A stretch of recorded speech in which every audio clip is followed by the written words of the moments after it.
મુકેશ દલાલનો આ પત્ર સોશિયલ મીડિયાની અંદર વાયરલ થયો છે અને એને કારણે રાજકારણની અંદર એક મોટો ચર્ચાનો વિષય બન્યો છે।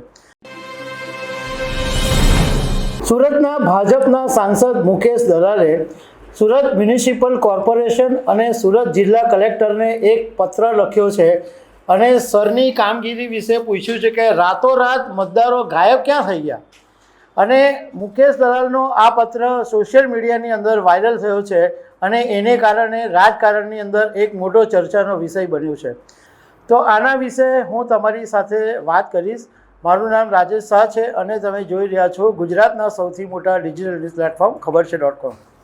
સુરત ભાજપના બિનહરીફ ચૂંટાયેલા સાંસદ મુકેશ દલાલ એમણે હમણાં સરની કામગીરી બાબતે Surat municipal corporation Surat municipal commissioner Shalini Agrawal અને સુરત જિલ્લા કલેક્ટરને એક પત્ર લખ્યો છે અને પત્રની અંદર એમણે એવું ઘણી બધી વિગતવાર વાત લખી છે કે સ્પેશિયલ ઇન્ટેન્સિવ રિવિઝન સરની જે પ્રક્રિયા કરવામાં આવી એટલે મતદાર યાદીનું જે શુદ્ધિકરણ કરવામાં આવ્યું એની અંદર જે લોકો જેમના મૃત્યુ થયા છે એમના નામ નીકળી જાય। એકથી વધારે જગ્યાએ નામ હોય તો એક જગ્યાએથી નામ નીકળી જાય। કોઈ કાયમી સ્થળાંતર કર્યું હોય તો એમના નામ નીકળી જાય। જે લોકો ભારત દેશના નાગરિકો જ નથી અને મતદાર યાદીમાં જેમની ગેરકાયદેસર નોંધણી હોય તેવા ઘૂસણખોરોના નામ પણ નીકળી જાય। અને મુકેશ દલાલે આગળ લખ્યું કે મને મીડિયા અને સોશિયલ મીડિયામાંથી જાણવા મળ્યું કે એ વાત જે મને જાણવા મળી એ દેશ રાજ્ય અને શહેર માટે બહુ ચિંતાજનક છે।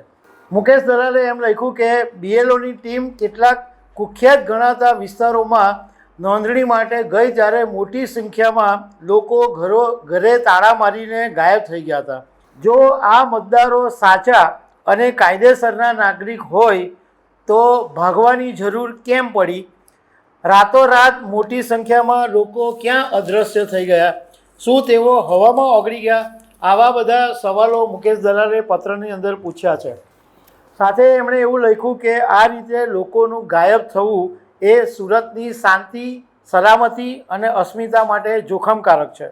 આ ગાયબ થઈ ગયેલા લોકોને શોધી કાઢવા માટે તમામ શક્તિઓ કામે લગાડવી જોઈએ અને આ લોકો કોઈ ગુનાહિત પ્રવૃત્તિમાં સંકળાયેલા છે કે કેમ એની ઊંડાણપૂર્વક તપાસ થવી જોઈએ અને એમની સામે કાયદેસરની કડક કાર્યવાહી થવી જોઈએ। આટલી વાત મુકેશ દલાલે પત્રની અંદર લખી છે।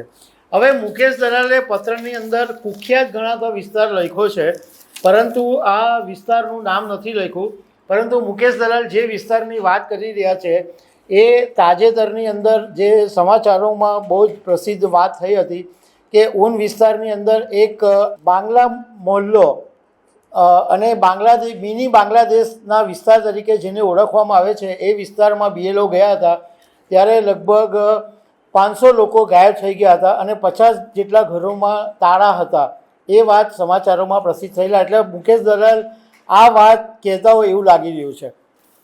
હવે મુકેશ દલાલને અમે ફોન કર્યો, 4-5 વખત ફોન કર્યો।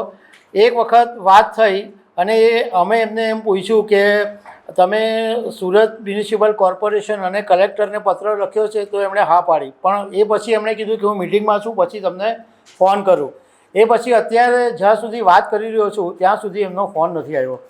અમે એમને એ સવાલ પૂછવા માંગતા હતા કે તમે સુરત જિલ્લા કલેક્ટરને લેટર લખ્યો એ તો બરાબર વાત છે કે ચૂંટણીની જવાબદારી એમની પાસે છે, પરંતુ સુરત મ્યુનિસિપલ કોર્પોરેશનને પત્ર શું કામ લખ્યો એ એક સવાલ છે। અને બીજો સવાલ કે તમે ગુનાહિત પ્રવૃત્તિ કે આ બધી તપાસ કરવાની માંગ કરો છો તો એ કામ તો પોલીસનું છે, તો તમે પોલીસ કમિશનરને પત્ર કેમ નથી લખ્યો? એ સવાલ મુકેશ દલાલને અમે પૂછવા માંગતા હતા, પરંતુ એમની સાથે વાત નથી થઈ કારણ કે આ જે પણ ક્રાઇમને લગતું હોય કે વાત હોય તો એ તો કામ પોલીસ જ કરવાનું છે, ગૃહ વિભાગ કરવાનું છે।